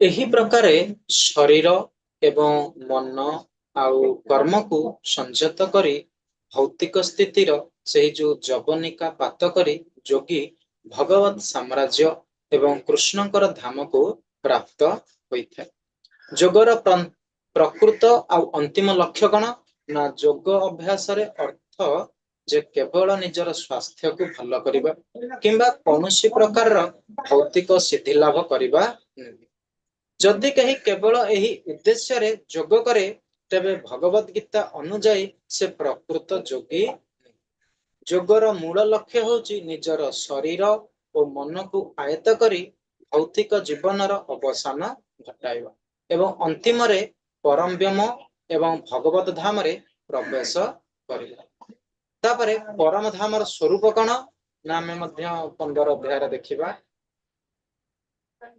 भगवत गीता रे भगवान धाम विषय वर्णना करा ସେହି ପରମ ଧାମରେ ସୂର୍ଯ୍ୟଙ୍କର ଚନ୍ଦ୍ରଙ୍କର କିମ୍ବା ବିଦ୍ୟୁତ ଆଲୋକର କୌଣସି ଆବଶ୍ୟକତା ନାହିଁ। ସେ ଧାମର ନାମ ହଉଛି କଣ ନା ଚିନ୍ତାମଣି ଧାମ। ସେହି ଚିନ୍ତାମଣି ସ୍ଫଟିକରେ ତିଆରି, ତେଣୁ ସେହି ରାଜ୍ୟ କେବଳ ଭଗବାନଙ୍କର ନିଜସ୍ୱ ଦିବ୍ୟ ଆଲୋକରେ ସ୍ୱୟଂ ଆଲୋକିତ ହୋଇଥାଏ। ତେଣୁ ଗୋଲକ ପ୍ରାପ୍ତି କେମିତି ହବ ନା ଯେଉଁ ସିଦ୍ଧ ଯୋଗୀ ଭଗବାନ ଶ୍ରୀକୃଷ୍ଣଙ୍କୁ ଭଲ ଭାବରେ ବୁଝି ପାରିଥାନ୍ତି ସେ ହିଁ ପ୍ରକୃତ ଶାନ୍ତି ଲାଭ କରନ୍ତି। ସେ ସେଠାରେ ପ୍ରବେଶ କରିବା ପାଇଁ ତାଙ୍କୁ ସୁଯୋଗ ପ୍ରଦାନ ହୋଇଥାଏ। ତେଣୁ ପରମ ଧାମ ଯାହାକୁ ଆମେ ଗୋଲକ ବୃନ୍ଦାବନ କହୁ, ସେଠାରେ ଜଣେ ଯଦି ପ୍ରବେଶ କରେ ଏହି ନିର୍ବାଣ ଆଉ ମୁକ୍ତିର ପ୍ରକୃତ ଅର୍ଥ କେବଳ ଭୌତିକ ଅସ୍ତିତ୍ୱର ବିଲୟ ନୁହେଁ, ବରଂ ନିଜକୁ ସମ୍ପୂର୍ଣ୍ଣ ରୂପେ ଭଗବତ ସାମ୍ରାଜ୍ୟରେ ନିୟୋଜିତ କରିବା। ତାପରେ ଆସୁଛି କଣ ନା ଭଗବାନଙ୍କର ସର୍ବବ୍ୟାପକତା। ଯଦିଓ ଭଗବାନ ସର୍ବଦା ନିଜର ପରମ ଧାମ ଗୋଲକରେ ବିରାଜିତ ଅଛନ୍ତି, ତଥାପି ନିଜର ଯୋଗମାୟା ବଳରେ ସେ ସର୍ବବ୍ୟାପକ ବ୍ରହ୍ମ ଏବଂ ସେ ସମସ୍ତଙ୍କ ହୃଦୟରେ ପରମାତ୍ମା ରୂପରେ ଅବସ୍ଥିତ। ଆମେ କହୁଛେ ନା ଭଗବାନ ହଉଛନ୍ତି ବହୁତ ଦୂରରେ ଏବଂ ଭଗବାନ ହଉଛନ୍ତି ଅତି ନିକଟରେ। ତେଣୁ ଅତି ନିକଟରେ କଣ ନା ବ୍ରହ୍ମ ଏବଂ ପରମାତ୍ମା ରୂପରେ। କିନ୍ତୁ ପରମାତ୍ମା କଣ ଦର୍ଶନ କରିପାରିବା, ବ୍ରହ୍ମକୁ ଆମେ ଜାଣିପାରିବା ନାହିଁ। କିନ୍ତୁ ଭଗବାନଙ୍କର ସାକାର ରୂପ ଭଗବାନ କୃଷ୍ଣଙ୍କୁ ଆମେ ଦେଖିପାରିବା ବିଗ୍ରହ ରୂପରେ ମର୍ତ୍ତ୍ୟଭୂମିରେ, ଏବଂ ଯଦି ଆମେ ଚିନ୍ତା କରିପାରିବା ଗୋଲକ ବୃନ୍ଦାବନ ଧାମରେ ମଧ୍ୟ ଭଗବାନ ସାକାର ରୂପରେ ସଦା ସର୍ବଦା ରାଧାରାଣୀଙ୍କ ସହିତ ରାସଲୀଳା ବା ବିରାଜମାନ ଅଛନ୍ତି। ତେଣୁ ଯୋଗର ପୂର୍ଣ୍ଣତା ଆଉ ଶ୍ରେଷ୍ଠ ଯୋଗୀ କଣ ନା କେତେକ ଯାଦୁଗରୀ ବିଦ୍ୟା ପ୍ରଦର୍ଶନ କରି ସରଳ ଲୋକମାନଙ୍କୁ କଣ କରନ୍ତି ନା ବୋକା ବନାନ୍ତି। ଦେଖିଥିବେ ସବୁ ଆମର ଚକ୍ଷୁ ବନ୍ଧନ କରନ୍ତି, ବିଭିନ୍ନ ପ୍ରକାର ଯାଦୁ ଶିଖନ୍ତି। ତେଣୁ ସେଇ ଯୋଉ ଶାରୀରିକ କ୍ରିୟା କୌଶଳ ଯୋଗର ପୂର୍ଣ୍ଣତା ହୋଇନଥାଏ। ଯେଉଁ ବ୍ୟକ୍ତିର ମନ ସର୍ବଦା କୃଷ୍ଣ କର୍ମରେ ଏବଂ କୃଷ୍ଣ ଚେତନାରେ ବ୍ୟସ୍ତ ରହେ, ସେ ହିଁ କେବଳ ଜଣେ ପୂର୍ଣ୍ଣ ଯୋଗୀ ହୋଇପାରିବ। ତେଣୁ ଏହି 15 ଶ୍ଲୋକର ଯୋଗ ଅଭ୍ୟାସର ଯୋଗ ଅଭ୍ୟାସ କଲେ, ସବୁ ତ ଯୋଗ ଅଭ୍ୟାସ କରି ସାରିଲା ପରେ ଏହାର ଫଳାଫଳ କଣ ହବ ନା ଫଳାଫଳ ଏଇଆ ହେଲା ଯେ ଭୌତିକ ସ୍ଥିତିର ଅବସାନ କରି ଭଗବତ ସାମ୍ରାଜ୍ୟ ବା କୃଷ୍ଣଙ୍କର ପରମ ଧାମକୁ ସେ ପ୍ରାପ୍ତ ହେବ, ପ୍ରକୃତ ଶାନ୍ତି ପାଇବ, ଗୋଲକକୁ ଯାଇପାରିବ ଏବଂ ଭୌତିକ ସ୍ଥିତିରୁ ମୁକ୍ତ ହୋଇପାରିବ ଏବଂ ଜନ୍ମ ମୃତ୍ୟୁ ଚକ୍ରରୁ ସେ ଉଦ୍ଧାର ହୋଇପାରିବ। ତେଣୁ ଆଉ ଗୋଟିଏ କଥା ଆମେ ଏଠି ଆଲୋଚନା କରିବା କେବଳ କଣ ନା ଜନ୍ମ ମୃତ୍ୟୁ ଚକ୍ରରୁ କିଭଳି ଭାବରେ ଉଦ୍ଧାର। ଯେଉଁ ବ୍ୟକ୍ତି କୃଷ୍ଣ ଚେତନାରେ କର୍ମ କରନ୍ତି, କେବଳ ପରମ ପୁରୁଷ ଭଗବାନ ଶ୍ରୀକୃଷ୍ଣଙ୍କୁ ବୁଝିପାରନ୍ତି, ସେ ହିଁ ବାସ୍ତବରେ ଜନ୍ମ ମୃତ୍ୟୁ ଚକ୍ରରୁ ସମ୍ପୂର୍ଣ୍ଣ ରୂପେ ଅତିକ୍ରମ କରିପାରନ୍ତି। ତେଣୁ ଆମେ ପଢିଥିଲେ ଯେ ଯେତେବେଳେ ଭଗବାନଙ୍କର ଧାମକୁ ଆମେ ଯିବାହାରି ଆଉ ସେଠାରୁ ଫେରି ପାରିବା ନାହିଁ। ତେଣୁ ଏହି ଯୋଗର ଚୂଡାନ୍ତ ଲକ୍ଷ୍ୟ ହଉଛି ସମ୍ପୂର୍ଣ୍ଣ ରୂପେ ଈଶ୍ୱରଙ୍କ ସହ ଯୋଡ଼ିବା ଏବଂ ଶାଶ୍ୱତ ଭଗବତ ଧାମରେ ପ୍ରବେଶ କରିବା। ଶ୍ଲୋକ 16 ଦେଖିବା ଏବଂ 17 ଦେଖିବା କଣ ନା ଭଗବାନ ଅର୍ଜୁନକୁ କହିଲେ, ଯଦି କେହି ଅତ୍ୟଧିକ ଭୋଜନ କରେ କିମ୍ବା ଖୁବ କମ ଭୋଜନ କରେ, ଉପବାସ କରେ ଏବଂ ଯଦି କେହି ଅତ୍ୟଧିକ ଶୟନ କରେ କିମ୍ବା ଯଥେଷ୍ଟ ପରିମାଣରେ ଶୟନ ନ କରେ, ତା ପକ୍ଷରେ ମଧ୍ୟ ଯୋଗୀ ହେବା କଦାପି ସମ୍ଭବପର ନୁହେଁ। ତେଣୁ ଯୋଗର ଅଭ୍ୟାସ ପାଇଁ ଆବଶ୍ୟକ କଣ ଏଉ ସନ୍ତୁଳିତ ଆଉ ତାର ଯୋଉ ନିୟନ୍ତ୍ରିତ ଜୀବନ ଶୈଳୀ ଉପରେ ଏଠି କଣ କରାଯାଇଛି ଆଲୋକପାତ କରାଯାଇଛି। ଶରୀର ଏବଂ ଆତ୍ମାକୁ ସୁସ୍ଥ ରଖିବା ପାଇଁ ଯେତିକି ଭୋଜନ ଦରକାର ତାହାଠାରୁ ଅଧିକ ଖାଇବାକୁ ଅତ୍ୟାହାର ବୋଲି କୁହାଯାଏ। ମାନବ ପାଇଁ ପଶୁ ମାଂସ ଭକ୍ଷଣ କରିବାର କୌଣସି ଆବଶ୍ୟକତା ନାହିଁ। ଯିଏ ଭଗବାନଙ୍କୁ ଖାଦ୍ୟ ଅର୍ପଣ ନ କରି କେବଳ ନିଜ ଇନ୍ଦ୍ରିୟ ତୃପ୍ତି ପାଇଁ ଖାଏ, ସେ ହିଁ ପାପ ଭୋଜନ କରେ। ଏକ କୃଷ୍ଣ ଚେତନାଶୀଳ ବ୍ୟକ୍ତି କେବଳ ଭଗବାନଙ୍କୁ ଅର୍ପିତ ସାତ୍ବିକ ଖାଦ୍ୟ ମହାପ୍ରସାଦ ଗ୍ରହଣ କରନ୍ତି, ଯାହା ଯୋଗୀ ମାନଙ୍କ ପାଇଁ ସର୍ବୋତ୍ତମ ଅଟେ। ସେହିପରି ଶାସ୍ତ୍ର ନିର୍ଦ୍ଦେଶ ବିନା କୃତ୍ରିମ ଉପାୟରେ ଅନଶନ କରିବା ଅଥବା ଆଲସ୍ୟ ପରାୟଣ ହୋଇ ଅଯଥା ଶୟନ କରିବା ତମ ଗୁଣର ଲକ୍ଷଣ ଦ୍ୱାରା ବ୍ୟକ୍ତି କେବେ ବି କଣ କରିପାରିବ ନାହିଁ ଯୋଗ ସାଧନା କରିପାରିବ ନାହିଁ। ତେଣୁ ଶ୍ଲୋକ 16 रे वर्णना ही सारला परे ଆମେ ଶ୍ଲୋକ 17 କଣ ଦେଖିବା ନା ଯେଉଁ ବ୍ୟକ୍ତି ନିଜର ଆହାର ନିଦ୍ରା ଏବଂ କର୍ମ ଏବଂ ଆମୋଦ ପ୍ରମୋଦରୁ ବା ବିଶ୍ରାମରୁ ସେ ସଂଯମ ଆଚରଣ କରେ ସେ ଯୋଗ ଅଭ୍ୟାସ ଦ୍ୱାରା ସମସ୍ତ ପ୍ରକାରର ଭୌତିକ ଦୁଃଖ ଆଉ ଯନ୍ତ୍ରଣାରୁ ମୁକ୍ତ ହୋଇପାରେ। ତା ପୂର୍ବରୁ ଭଗବାନ କଣ କହିଲେ ନା ଯେଉଁ ବ୍ୟକ୍ତି ନିଜର ଆହାର ନିଦ୍ରା ଏବଂ କର୍ମ ଆଉ ଯଦି ଏଥିରେ ସେ ଲାଗିକି ରହିବ ଅଧିକ ଆହାର କରିବ ସେ କଦାପି କଣ କରିପାରିବ ନାହିଁ ଯୋଗ ସାଧନ କରିପାରିବ ନାହିଁ।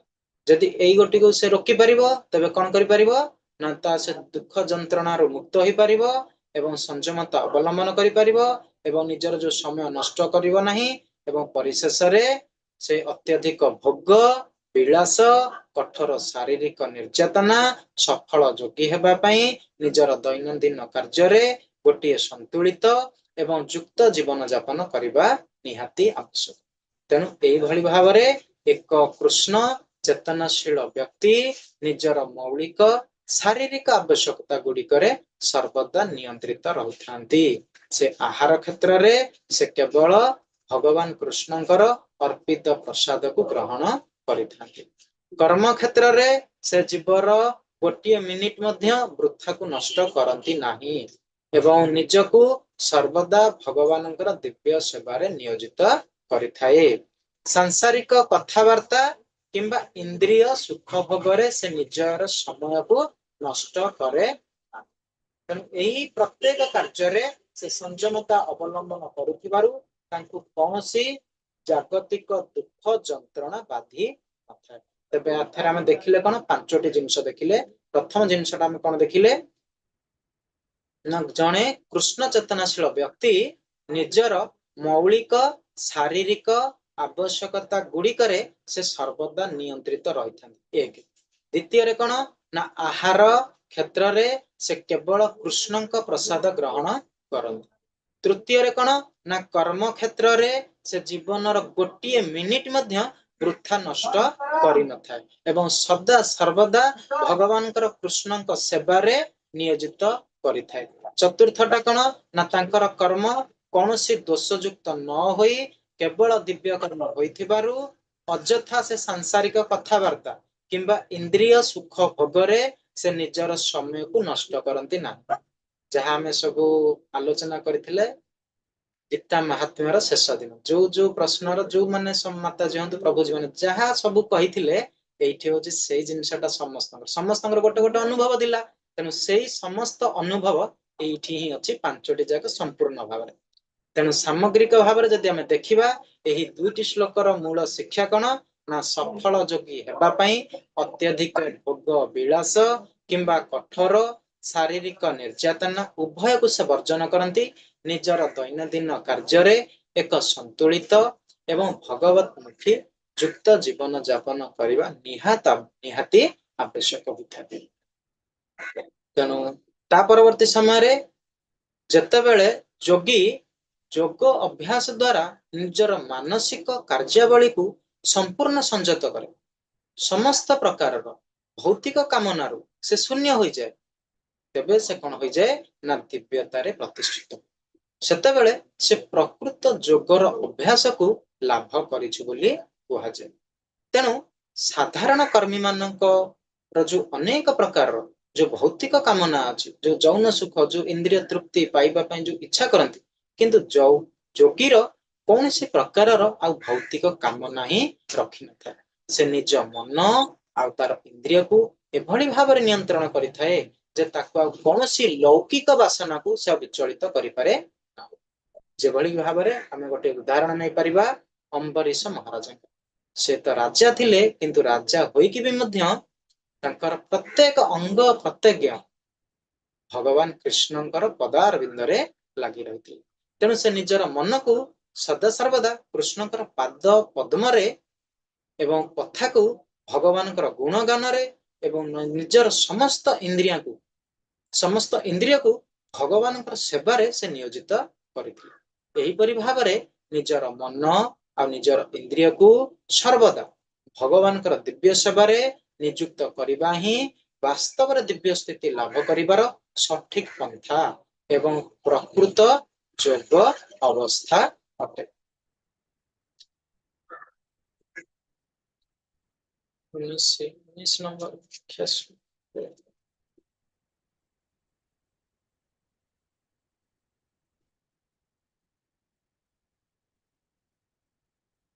यथा दीपो निवातस्थो निंगते समपास्मृता जोगिनो जतचित्तस्य जुञ्जोतो जगमात्मन।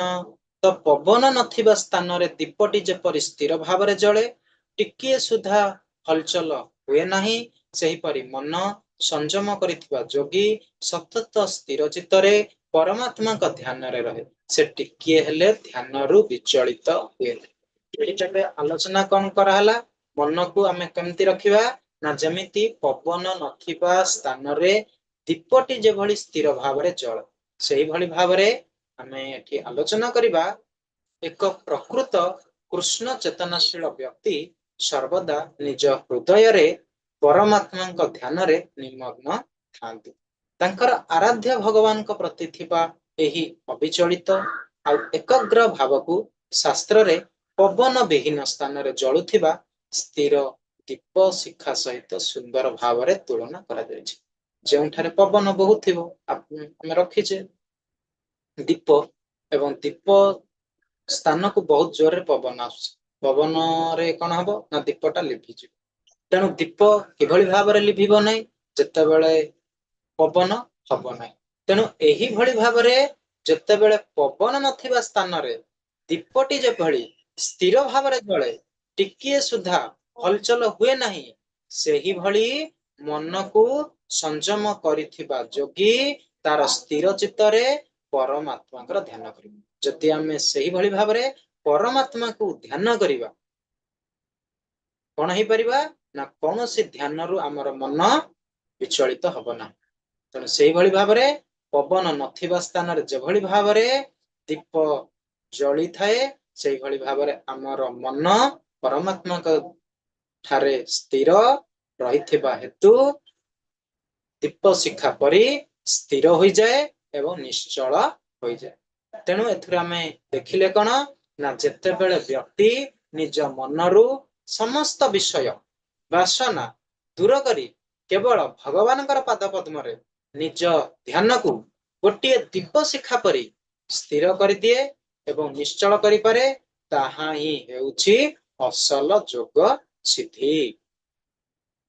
ଏବଂ ଶ୍ଲୋକ 20 ରୁ 23 ଯାଏଁ ଏଇଟାକୁ ବର୍ଣ୍ଣନା କରିଦବା ଏବଂ କାଲିଠୁ 24 ନମ୍ବର ଶ୍ଲୋକରୁ ଦେଖିବା। ତେବେ ଶ୍ଲୋକ 20 ରୁ 23 ଭିତରେ କଣ ଆଲୋଚନା ହେଇଛି ନା ଏକତ୍ରିତ ଭାବରେ ସମାଧି ଯୋଗର ଚୂଡ଼ାନ୍ତ ଅବସ୍ଥା, ସେହି ସ୍ଥିତିରେ ଥିବା ଏକ ସିଦ୍ଧ ଯୋଗୀର ଲକ୍ଷଣ ଏବଂ ଉପଲବ୍ଧି ବିଷୟରେ ବର୍ଣ୍ଣନା କରାଯାଇଛି। ଯେତେବେଳେ ବ୍ୟକ୍ତିର ମନ ଯୋଗ ଅଭ୍ୟାସ ଦ୍ୱାରା ସଂଯତ ହୋଇ ସମ୍ପୂର୍ଣ୍ଣ ରୂପେ ଭୌତିକ କର୍ମରୁ ବିରତ ହୋଇଯାଏ, ସେତେବେଳେ ସେ ଯେଉଁ ସ୍ଥିତି ଲାଭ କରେ ତାହାକୁ ହିଁ ସମାଧି ଅବସ୍ଥା କୁହାଯାଏ। ଏହି ଅବସ୍ଥାରେ ବ୍ୟକ୍ତି ଶୁଦ୍ଧ ମନରେ ଆତ୍ମଦର୍ଶନ କରିବାର କ୍ଷମତା ଲାଭ କରେ ଏବଂ ନିଜ ଆତ୍ମାରେ ସେ ଆନନ୍ଦ ଅନୁଭବ କରେ। ବ୍ୟକ୍ତି ଦିବ୍ୟ ଇନ୍ଦ୍ରିୟ ସାହାଯ୍ୟରେ ଅସୀମ ଦିବ୍ୟ ଆନନ୍ଦ ଲାଭ କରେ। ଏହି ସ୍ଥିତିରେ ସେ ସ୍ଥିର ହୋଇ ସେ ସତ୍ୟରୁ କେବେ ହେଲେ ବିଚଳିତ ହୁଏ ନାହିଁ। ଯେତେବେଳେ ସେ ଏହି ଆନନ୍ଦ ଲାଭ କରେ, ସେ ଭାବେ ଏହାଠାରୁ ଅଧିକ ଶ୍ରେଷ୍ଠ ଲାଭ ଆଉ କିଛି ନାହିଁ। ସେତେବେଳେ ବ୍ୟକ୍ତି ଏ ପ୍ରକାରର ସ୍ଥିତିରେ ରହେ, ଯେତେ ବିରାଟ ଦୁଃଖର ସମ୍ମୁଖୀନ ହେଲେ ସୁଦ୍ଧା ସେ ଟିକିଏ ହେଲେ ବିଚଳିତ ହୁଏ ନାହିଁ। ଏହା ହିଁ ପ୍ରକୃତିରେ ଭୌତିକ ସ୍ଥିତି ଜନିତ ଦୁଃଖରୁ ପ୍ରକୃତ ମୁକ୍ତି ଅଟେ। ତେବେ ଏହାର ଭାବାର୍ଥକୁ ଯଦି ଯିବା, ଆମେ ଆଲୋଚନା କରିବା କଣ ନା ଗୋଟେ ହଉଛି ସମାଧି, ଆଉ ଗୋଟେ ହଉଛି ପରମାତ୍ମାଙ୍କର ଅନୁଭୂତି। ଏକ ଦ୍ୱିତୀୟରେ ଆଲୋଚନା କରିବା କଣ ନା ପ୍ରକୃତ ଦିବ୍ୟ ଆନନ୍ଦ ବା ନିର୍ବାଣ। ଆମେ କାଲି ଆଲୋଚନା କରିଥିଲେ 27 ନମ୍ବର ଶ୍ଲୋକରେ ପ୍ରଭୁଜୀ ପଚାରିଥିଲେ ବ୍ରହ୍ମ ନିର୍ବାଣ। ତେଣୁ ଏଠି ମଧ୍ୟ ସେଇ ପ୍ରକୃତ ଦିବ୍ୟ ଆନନ୍ଦ ଆଉ ନିର୍ବାଣ। ତୃତୀୟରେ ଆମେ ଆଲୋଚନା କରିବା କଣ ନା ଦୁଃଖରେ କିଭଳି ଭାବରେ ଅବିଚଳିତ ସ୍ଥିତି। ଚତୁର୍ଥରେ ଆମେ ଆଲୋଚନା କରିବା କଣ ସମାଧିର ପ୍ରକାର। ତେଣୁ ଚାରୋଟି ଦିଗକୁ ଆମେ ଏଠି ଆଲୋଚନା କରିବା। ପ୍ରଥମଟା ହଉଛି ସମାଧି ଏବଂ ପରମାତ୍ମାଙ୍କର ଅନୁଭୂତି। ଯୋଗ ଅଭ୍ୟାସ ଦ୍ୱାରା ବ୍ୟକ୍ତି କ୍ରମଶଃ ଭୌତିକ ଧାରଣାରୁ ଦୂରେଇ ଯାଏ, ଯାହାକି ଯୋଗ ପନ୍ଥାର ପ୍ରାଥମିକ କଥା ଅଟେ। ଏହି ପରମ ସମାଧି ଅବସ୍ଥାରେ ବ୍ୟକ୍ତି ନିଜର ଦିବ୍ୟ ମନ ଆଉ ବୁଦ୍ଧି ବଳରେ ପରମାତ୍ମାକୁ ଅନୁଭବ କରିପାରେ। ଯଦିଓ ଆତ୍ମା ଆଉ ପରମାତ୍ମା ସମ୍ପୂର୍ଣ୍ଣ ଏକ ନୁହନ୍ତି, ତଥାପି ଏହି ଅବସ୍ଥାରେ ଜୀବାତ୍ମା ପରମାତ୍ମାଙ୍କର ଅନୁଭୂତି ଲାଭ କରି ପରମ ଶାନ୍ତି ପାଏ। ତେବେ ଆମର ଯୋଉ କାଲି ଯୋଉ ମତେ ଯେମିତି ପ୍ରଶ୍ନ ପଚାରିଥିଲେ, ତେଣୁ ସେଇଭଳି ଭାବରେ ଆତ୍ମା, ଏ ଯୋଉ ଆତ୍ମାଟା, ଏ ଆତ୍ମାଟା କଣ ନା ଆମର ଜୀବାତ୍ମା। ତେଣୁ ଏଇ ଜୀବାତ୍ମା ଅଲଗା ଏବଂ ପରମାତ୍ମା ଭଗବାନଙ୍କର ଅଂଶ। ତେଣୁ ଭଗବାନଙ୍କର ସ୍ୱୟଂ ପରିପ୍ରକାଶଟା ହଉଛନ୍ତି କଣ ନା ପରମାତ୍ମା ରୂପ, ଏବଂ ତାଙ୍କର ଯୋଉ ଅଂଶ ବିଶେଷ ସେଇଟା ହଉଛି ଏଇ ଜୀବାତ୍ମା। ତେଣୁ ଏଇ ଜୀବାତ୍ମା କଣ କରେ ନା ପରମାତ୍ମାଙ୍କର ଅନୁଭୂତି ଲାଭ କରେ ଏବଂ ପରମ ଶାନ୍ତି ପ୍ରାପ୍ତ କରେ। ଯେତେବେଳେ କୌଣସି କର୍ମ କରେ, ସେ କର୍ମର ଯୋଉ ଫଳଟା ପ୍ରାପ୍ତ କରିବ, ତେବେ ସେ ଫଳଟା କିଏ ପ୍ରାପ୍ତ କରିବ? କେବଳ ଏହି ଜୀବାତ୍ମା। ତେଣୁ ଏହି ଆତ୍ମା ଆଉ ପରମାତ୍ମା ସମ୍ପୂର୍ଣ୍ଣ ଏକ ନୁହନ୍ତି, ତଥାପି ଏହି ଅବସ୍ଥାରେ ଜୀବାତ୍ମା ପରମାତ୍ମାର ଅନୁଭୂତି ଲାଭ କରି ପରମ ଶାନ୍ତି ପାଏ। ଯେତେବେଳେ ଆମେ ସମାଧି ଆଉ ପରମାତ୍ମାକୁ ଅନୁଭୂତି କରିବା, ସେତେବେଳେ ସେହି ଅବସ୍ଥାରେ ଜୀବାତ୍ମା ପରମାତ୍ମାର ଅନୁଭୂତି ଲାଭ କରି ବହୁତ ଶାନ୍ତି ପ୍ରାପ୍ତ କରିଥାଏ। ଦ୍ୱିତୀୟରେ ଆଲୋଚନା କରିବା କଣ ନା ପ୍ରକୃତ ଦିବ୍ୟ ଆନନ୍ଦ ଆଉ ହଉଛି ନିର୍ବାଣ। ଯେମିତିକି ପାତଞ୍ଜଳି ଯୋଉ ଯୁଗ ସୂତ୍ର ଦେଇଥିଲେ, କେତେକ ଅନ୍ୟାନ୍ୟ ଦର୍ଶନରେ କେବଳ ପରମାତ୍ମାଙ୍କ ସହ ଏକାକାର ହୋଇଯିବାକୁ ମୋକ୍ଷ କୁହାଯାଏ, କୈବଲ୍ୟ। ଯେମିତିକି ଆମେ ସାଯୁଜ୍ୟ ମୁକ୍ତି ଯେମିତି କହୁଥିଲେ, ବ୍ରହ୍ମଙ୍କ ସହିତ ଏକ ହୋଇଯିବା। ତେଣୁ ସେଭଳି ଭାବରେ ଇଏ କଣ କରନ୍ତି ନା ପରମାତ୍ମାଙ୍କ ସହିତ ଏକ ହୋଇଯିବାକୁ ଏଠି ମୋକ୍ଷ କୁହାଯାଏ ବା କୈବଲ୍ୟମ କୁହାଯାଏ। କିନ୍ତୁ ଭଗବତ ଗୀତାରେ ଏହି ଶ୍ଲୋକରେ ସ୍ପଷ୍ଟ କରାଯାଇଛି ଯେ ବାସ୍ତବିକ ଯୋଗ ସିଦ୍ଧି ହେଉଛି ଆତ୍ମାର ଦିବ୍ୟ ଇନ୍ଦ୍ରିୟ ସାହାଯ୍ୟରେ ଅସୀମ ଦିବ୍ୟ ଆନନ୍ଦକୁ ଉପଭୋଗ କରିବା। ପ୍ରକୃତ ନିର୍ବାଣର ଅର୍ଥ କଣ ନା ଜୀବନର ସମାପ୍ତି ନୁହେଁ, ବରଂ ଭୌତିକ ଦୋଷରୁ ମୁକ୍ତ ହୋଇ ଭଗବାନଙ୍କର ଦିବ୍ୟ ସେବାରେ ନିଯୁକ୍ତ ହେବ। ଏହି ଜୀବର ପ୍ରକୃତ ଜୀବନ ଏବଂ ପ୍ରକୃତ ଆନନ୍ଦ। ଦୁଃଖରେ ଅବିଚଳିତ ସ୍ଥିତି। ଯେତେବେଳେ ଜଣେ ଯୋଗୀ ଏହି ଆଧ୍ୟାତ୍ମିକ ଦିବ୍ୟ ଆନନ୍ଦର ସ୍ୱାଦ ଥରେ ଚାଖି ନିଏ, ଜାଗତିକ ସଂସାରର କୌଣସି ଅନ୍ୟ ଲୋଭ ତାକୁ ଆଉ ଆକୃଷ୍ଟ କରିପାରେ ନାହିଁ। ଏପରିକି ତା ଉପରେ ଦୁଃଖର ପାହାଡ ଖସି ପଡିଲେ ମଧ୍ୟ ବିରାଟରୁ ବିରାଟ କଷ୍ଟ ଆସିଲେ ସୁଦ୍ଧା ସେ ନିଜର ଆଧ୍ୟାତ୍ମିକ ସ୍ଥିତିରୁ ଟଳମଳ ହୁଏ ନାହିଁ। ଏବଂ ଚତୁର୍ଥରେ ଆମେ ଦେଖିବା କଣ ନା ସମାଧିର ପ୍ରକାର ଭେଦ। ଗୋଟେ ଦୁଇ ପ୍ରକାର ସମାଧି, ପ୍ରଜ୍ଞାତ ସମାଧି ଆଉ ଗୋଟେ ହଉଛି ଅସମ୍ପ୍ରଜ୍ଞାତ ସମାଧି। ଯେତେବେଳେ ବ୍ୟକ୍ତି ଦାର୍ଶନିକ ଗବେଷଣା କରି ଦିବ୍ୟ ସ୍ଥିତିରେ ଅବସ୍ଥାନ କରେ, ତାକୁ ସମ୍ପ୍ରଜ୍ଞାତ ସମାଧି ବୋଲି କୁହାଯାଏ। ଯେତେବେଳେ ଭୌତିକ ସୁଖ ସହିତ କୌଣସି ସମ୍ପର୍କ ନଥାଏ, ତାହା ହଉଛି ଅସମ୍ପ୍ରଜ୍ଞାତ ସମାଧି। ତେବେ ଆଉ ଟିକେ ଏଇଟା ଶୁଣନ୍ତୁ, କଣ ନା ସମ୍ପ୍ରଜ୍ଞାତ ସମାଧି କଣ ନା ଯେତେବେଳେ ବ୍ୟକ୍ତି ଦାର୍ଶନିକ ଗବେଷଣା କରି ଦିବ୍ୟ ସ୍ଥିତିରେ ଅବସ୍ଥାନ କରେ। ଦାର୍ଶନିକ ଗବେଷଣା କରିବ ଏବଂ ଦିବ୍ୟ ସ୍ଥିତିରେ ଉପନୀତ, ତାକୁ କୁହାଯାଏ କଣ ନା ସମ୍ପ୍ରଜ୍ଞାତ ସମାଧି। ଏବଂ ଯେତେବେଳେ ଭୌତିକ ସୁଖ ସହିତ କୌଣସି ସମ୍ପର୍କ ନଥାଏ, ତାହାକୁ କୁହାଯାଏ ଅସମ୍ପ୍ରଜ୍ଞାତ ସମାଧି। ତେଣୁ ସାମଗ୍ରିକ ଭାବରେ ଏହି ଶ୍ଲୋକରେ ସ୍ପଷ୍ଟ ହେଲା ଯେ ସମ୍ପୂର୍ଣ୍ଣ ଭାବରେ ଈଶ୍ୱରଙ୍କର ଦିବ୍ୟ ଆନନ୍ଦରେ ନିମଗ୍ନ ରହିବା, କୌଣସି ପରିସ୍ଥିତିରେ ବିଚଳିତ ନ ହେବା ହିଁ ଯୋଗର ଚୂଡାନ୍ତ ଲକ୍ଷ୍ୟ ଏବଂ ମାନବ ଜୀବନର ସର୍ବୋଚ୍ଚ ସଫଳତା। ହରେ କୃଷ୍ଣ, ଏତିକି ରଖିବା। ପୁଣି କାଲି ଆମେ ଆହୁରି 20 ରୁ 23 ନମ୍ବର ଯୋଉ ଶ୍ଲୋକଟା ଶେଷରେ ଆଲୋଚନା କଲେ, ଏଇଠୁ ହିଁ ଆଲୋଚନା କରିକି କାଲି ପୁଣି ଆମେ ଆରମ୍ଭ କରିବା।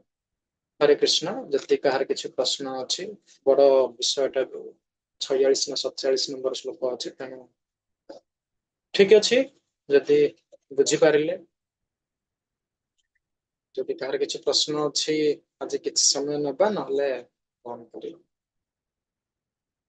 କାହାର କିଛି ପ୍ରଶ୍ନ ଅଛି କି ବିଷୟରେ କିଛି ଆଲୋଚନା କଲେ?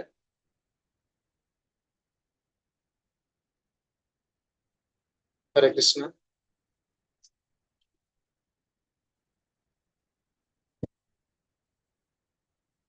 କାହାର କିଛି ପ୍ରଶ୍ନ ରହିଛି? କହିବା ପାଇଁ ଚାହୁଁଛନ୍ତି? ହଉ ଠିକ ଅଛି, ଯଦି କାହାର କିଛି ପ୍ରଶ୍ନ ନାହିଁ ତେବେ ଆମେ ତାହେଲେ ଏତିକିରେ କ୍ଲାସକୁ ଏଣ୍ଡ କରିବା। ଠିକ ଅଛି। वंशाकल्पतरुभ्यश्च कृपा सिन्धुभ्येव च पतितानां पावनेभ्यो वैष्णवेभ्यो नमो नमः। अनंत कोटि वैष्णव वृंद की जय, श्रील प्रभुपाद की जय, श्रीमद् भगवद गीता की जय, परम ब्रह्म